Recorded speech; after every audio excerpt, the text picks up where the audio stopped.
নমস্কার, আমি অংশ রয়েছি আপনাদের সঙ্গে। আপনারা দেখছেন মিস্টার সিনহা, যেখানে রিয়ালিটিটা বলার চেষ্টা করি, রিয়ালিটিটা তুলে ধরার চেষ্টা করি। তো রিয়ালিটির থেকে দূরে বসবাসকারী একটা দেশের সম্পর্কে আমি এখানে কথা বলবো। এই যে ভারত পাকিস্তানের বর্তমান অবস্থা, এই অবস্থাটা নিয়ে ভারত যতটা না উদ্বেগপূর্ণ পরিস্থিতির মধ্যে রয়েছে, পাকিস্তান যতটা না উদ্বেগপূর্ণ পরিস্থিতির মধ্যে রয়েছে বা এই নিয়ে কালচার করছে, তার থেকে অনেক অনেক বেশি কালচার করছে একটা দেশ, সেটা হচ্ছে mini Pakistan, I mean to say Bangladesh. এই যে খবরটা আমরা সোশ্যাল মিডিয়াতে দেখছি যে ভারতে 5টা রাফাল বিমান ডাউন হয়েছে, পাকিস্তান ডাউন করে দিয়েছে। সোশ্যাল মিডিয়াতে নানা রকম ক্লিপ দেখছি, নানান জায়গায় এই জিনিসটা নিয়ে স্টেটমেন্ট দেওয়া হচ্ছে। এইটার পরে পাকিস্তানিরা যত বেশি খুশি হয়েছে বা অন্যান্য মুসলিম কান্ট্রি যত না বেশি খুশি হয়েছে, তার থেকে অনেক বেশি খুশি হয়েছে এই মিনি পাকিস্তান, অর্থাৎ বাংলাদেশ বা সেখানকার মানুষজন এবং মিডিয়া। তারা এই নিয়ে ভুড়ি ভুড়ি ভিডিও করা আরম্ভ করে দিয়েছে, ক্যামেরার সামনে বসে শুধুমাত্র এই জিনিসটাকে তারা আওড়ে যাচ্ছে দিন থেকে রাত। এই একটাই মাত্র কাজ তাদের। তার কারণ কি? কারণ হচ্ছে বর্তমানে এই মিনি পাকিস্তানে একটা ভারত বিরোধী ট্রেন্ড চলছে, হাওয়া চলছে। তো সেই হাওয়াতে যদি আমরা একটু টেবিল ফ্যান চালিয়ে দিতে পারি, হাওয়াটার জোর একটু বেড়ে যাবে, সেই হাওয়াতে আমাদের হাওয়াটাও বয়ে যাবে কিছু দূর। অর্থাৎ আমরাও এখানে কিছু ছাপতে পারবো, সে সত্য হোক মিথ্যা হোক যাই হোক না কেন। মানুষ তো এখন ভারত বিরোধী কথাবার্তা পছন্দ করছে। তো এই সময় আমরা যদি কিছু ভারত বিরোধী কথাবার্তা বা নিউজ দিতে পারি, বাংলাদেশি মানুষ অর্থাৎ মিনি পাকিস্তানের মানুষ কিন্তু খুশি হয়ে যাবে। তো এই সূত্রে তারা কিন্তু নানান ঘটনা, আমরা যতটা না খবর রাখছি, যতটা না আমরা উদ্বেগ রাখছি এই ব্যাপারটা নিয়ে, যা না ঘটছে, আমরা যতটা না কালচার করছি, তার থেকে বেশি কালচার করছে কিন্তু এই মিনি পাকিস্তানের মানুষজন এবং সেখানকার মিডিয়ার লোকজন এবং content creator, so call content creator. তো এদের কন্টেন্ট ক্রিয়েটারের স্ট্যান্ডার্ডকে আমরা সকলেই জানি। কিছুজন আছে, তাদেরকে বলছি না, তাদেরকে আমি সত্যি পছন্দ করি, খুব ভালো কন্টেন্ট ক্রিয়েট করে, তাদের আলাদা রাখছি। কিন্তু without any proof, without any বেশ কিছু ক্রিয়েটার রয়েছে, বেশ কিছু তাদের এরকম ফেসবুক পেজ দেখছি, ইউটিউব চ্যানেল দেখছি, যারা এসে বলছে যে ভারতের 5টা রাফেল বিমান ডাউন করেছে পাকিস্তান। আচ্ছা, আমি মেনে নিলাম, সোশ্যাল মিডিয়াতে তো আপনারা বসবাস করেন, সোশ্যাল মিডিয়াই তো আপনাদের জগৎ, এখানেই ভারতকে হারাবেন, এখানেই ভারতের 7 সিস্টার দখল করবেন, এখানেই রাফেল বিমান ডাউন হবে, এখানেই সব কিছু হবে। বাস্তবে তো এসব জানি না, বাস্তব আর আপনাদের ফেসবুকের মধ্যে কতটা তফাৎ সেটা আপনারা ভালো বুঝতে পারেন। কিন্তু রিয়ালিটি কি একটু আপনাদের বলে দিই। সিএনএনের একজন অ্যাঙ্কার, তিনি পাকিস্তানের প্রতিরক্ষা মন্ত্রীকে এই একই প্রশ্ন করেছিলেন যে আপনারা যে 5টা রাফেল বিমান ডাউন করেছেন বলছেন, তো হোয়ার ইজ দ্য এভিডেন্স? তখন তার উত্তরে কি বলেছিলেন জানেন? জানেন না হয়তো, বা তাও একটু সিএনএনের তাদের পোর্টালে একটু খোঁজ খবর করলে পেয়ে যাবেন এই ক্লিপটা। সেখানে তিনি বলেছেন, আমরা সোশ্যাল মিডিয়াতে দেখছি, দে ইভেন ডোন্ট নো যে তারা ডাউন করে দিয়েছে, তারা এদিকে ডাউন করেছে, তারা জানে না।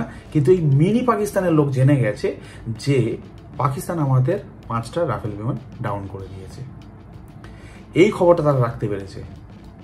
আর তার সঙ্গে বেশ কিছু মানুষজন, তাদের এক রিপোর্টার গিয়ে জিজ্ঞেস করছে বাংলাদেশের মানুষজনকে যে আপনারা এই যে যুদ্ধটা চলছে বা চলার একটা সন্ধিক্ষণে দাঁড়িয়ে রয়েছে দুটো দেশ, পাকিস্তান এবং ভারত, কাকে সাপোর্ট করছে? খুব স্বাভাবিক কমন অ্যান্সার যে তারা পাকিস্তানকে সাপোর্ট করছে। কিন্তু কারণটা কি? কারণ পাকিস্তান মুসলিম, আমরাও মুসলিম, সত্যতার বা প্র্যাকটিক্যালিটির কোনো এখানে মূল্য নেই। শুধু মুসলিম, তারা ভুল করুক বা ঠিক করুক সেটা বড় প্রশ্ন না, মুসলিম তাই সাপোর্ট করব। এইভাবে কোনো ইন্টারন্যাশনাল রিলেশন বা বন্ডিং তৈরি হয়? একটা টাইমে এক কোণে পড়ে যাবেন। এইভাবে কখনো ইন্টারন্যাশনাল বন্ডিং তৈরি হয় না। যেটা সত্য সেটা স্বীকার করতে হবে, যেটা ভুল সেটাও সবার সামনে তুলে আনতে হবে। তো সেই জিনিসটার ক্ষমতাই এই দেশের মানুষজনের নেই, এই মিনি পাকিস্তানের লোকজনের নেই। তো সেই কারণে তারা বলছে যে তারা পাকিস্তানকে সাপোর্ট করছে। এবার কিছু কিছু মানুষ রয়েছে যারা যুক্তি দিচ্ছে যে ভারত প্রথম আক্রমণ করেছে পাকিস্তানের ওপর রাতের অন্ধকারে, যে অনেক জায়গাটা দেখছি চোরের মতন আক্রমণ করেছে, ভয় ভয় রাতে করেছে। এটা পাকিস্তানের অনেক বড় বড় সেলিব্রিটিরাও বলছে এবং মিনি পাকিস্তানেরও বেশ কিছু লোকজন বলছে। তাদেরকে বলে দিই, তারা বলছে যে ভারত প্রথম আক্রমণ করেছে, পাকিস্তান প্রথম আক্রমণ করেনি, যুদ্ধের সূত্রপাত কিন্তু ভারত করেছে। আসল রিয়ালিটি কি তারাও জানে, কি ঘটেছিল তারাও জানে, কিন্তু তারা বলবে না, বলে তাদের ভিউ কমে যাবে। ভারত বিরোধী বা পাকিস্তানের পক্ষে যদি কিছু কথা বলতে পারি আমরা, তাদের ভিউ বাড়বে, তাদের দেশের মানুষ খাবে বেশি। তো সেটা তারা খুব ভালো করে জানে, ক্যালকুলেটিভ। তারা বিদেশে গিয়ে ভ্লগ বানায়, ওই ঘাস পরিষ্কার থেকে শুরু করে গাছে ফল কাটা, এই ডালিম পাড়া, আপেল পাড়া, এই সমস্ত কাজ করে মানে বেশ ভালো কোথায় সেটেল হতে হয়, কোথায় ঢুকতে হয় তারা সব জানে। এগুলো জানার পরেও তারা এটা জানে না যে ভারত কেন প্রথম আক্রমণ করলো, সব জানে। পহেলগামের ঘটনার পরিপ্রেক্ষিতে ভারত এটা প্রতিক্রিয়া দিয়েছে, 1 নম্বর। দ্বিতীয়ত, ভারত কোথায় তাদের স্ট্রাইকটা এনেছে, ধ্বংসলীলা কোথায় চালিয়েছে, যেখানে জঙ্গি ঘাঁটি সেখানে। সেই সমস্ত তথ্য ভারতের কাছে, ভারতের ইন্টেলিজেন্সের কাছে ছিল, সেই অনুপাতে তারা টার্গেট সেট করে সেখানে ধ্বংসলীলা চালিয়েছে। মনে করলো তো মনুমেন্ট, তাদের যে স্ট্রাকচার রয়েছে, ইনফ্রাস্ট্রাকচার, সমস্ত কিছু ধ্বংস করতে পারতো, করেনি তো। এটা কোনো বড় ব্যাপার না, 250 কিলোমিটার ভিতরে ঢুকে গিয়ে মেরে এসছে।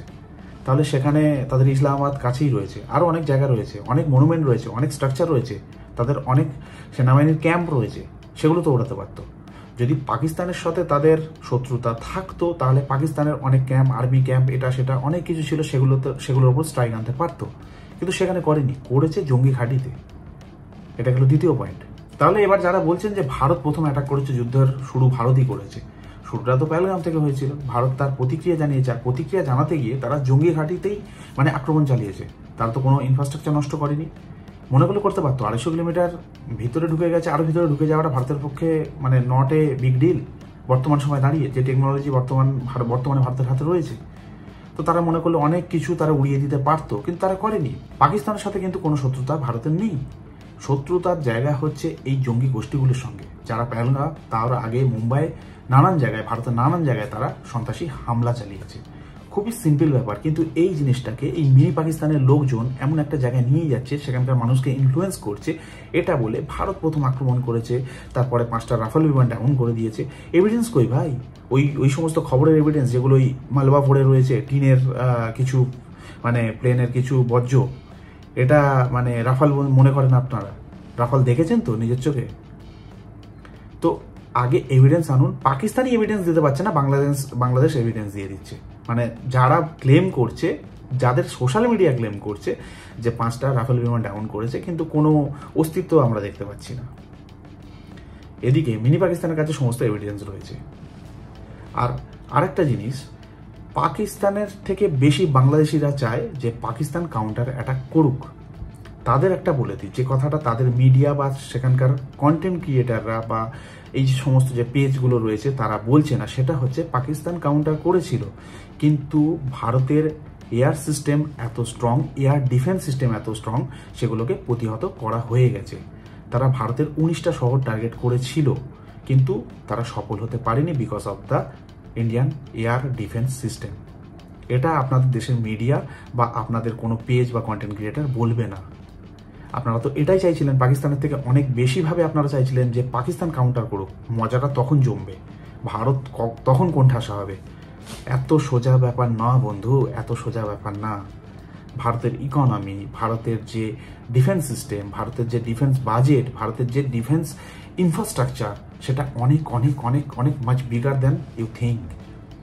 তো মিনি পাকিস্তানের লোকজন যারা এই জিনিসটা সার্কুলেট করছেন, I think you should stop this. তাই যারা সোশ্যাল মিডিয়াতে করে খাচ্ছেন, এই খবরটা বেঁচে খাচ্ছেন না, খুব শীঘ্রই আপনাদের এর উল্টো সুর গাইতে হবে।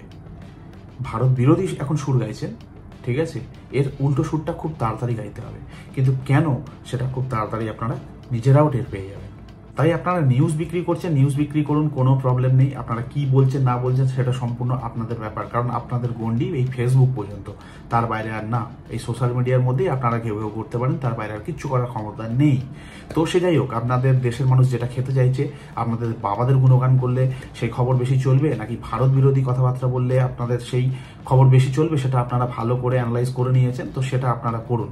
কিন্তু এই ফেসবুকে যা করছেন করুন, কোনো অসুবিধা নেই, কিন্তু অফিসিয়ালি কখনো এমন কিছু বলতে যাবেন না ভারত সম্পর্কে যেটা পাকিস্তান আজকে ভুগছে, যে পরশুদিন আপনাদের ভুগতে হয়।